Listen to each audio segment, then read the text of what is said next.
Bonsoir à tous. Le tour du monde en quelques minutes sur RTI2. L'actualité nationale est dominée par les élections municipales et régionales du 2 septembre dernier, alors que les résultats provisoires continuent d'être proclamés par la Commission électorale indépendante. Les populations ont exprimé leurs attentes au micro de Clarisse Kanyala et Anissette Konan Blessing.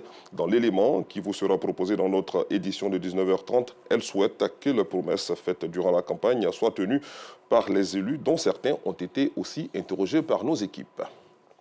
Parlons à présent sport avec cette bonne nouvelle pour notre pays. Du vendredi 1er au dimanche 3 septembre dernier s'est déroulé à Paris en France le Grand Prix de Taekwondo, seul représentant ivoirien à cette compétition après l'élimination de Ruth Gbagbi en quart de finale. Cissé Cheikh Salah a encore confirmé sa suprématie au plan international.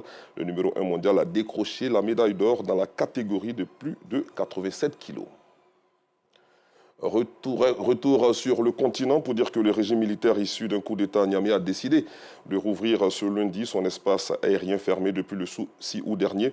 Les frontières terrestres et aériennes du Niger avec 5 pays frontaliers avaient été rouvertes le 2 août 2023 après leur fermeture lors du putsch ayant renversé le président élu Mohamed Bazoum.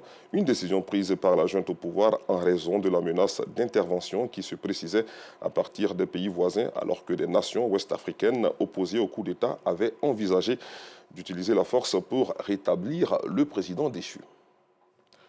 Toujours en Afrique, le général Brice Oligui Nguema, qui a renversé Ali Bongo il y a 5 jours au Gabon, a prêté serment ce lundi comme président d'une transition dont il n'a pas fixé la durée, mais avec la promesse réitérée de rendre le pouvoir aux civils par des élections crédibles.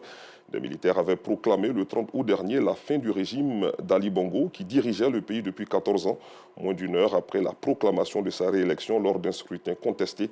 La famille Bongo dirigeait ce petit État d'Afrique centrale depuis plus de 55 ans. Direction à présent le vieux continent. La Russie va livrer prochainement des céréales gratuites à 6 pays africains. Comme promis, fin juillet dernier, a confirmé ce lundi le président russe en recevant à Sochi, dans le sud du pays, son homologue turc Recep Tayyip Erdogan. La promesse a été faite lors du sommet Russie-Afrique à Saint-Pétersbourg. Vladimir Poutine a affirmé que la Russie était aussi prête à assurer la logistique gratuite pour livrer ses cargaisons. Je vous retrouve à 19h30.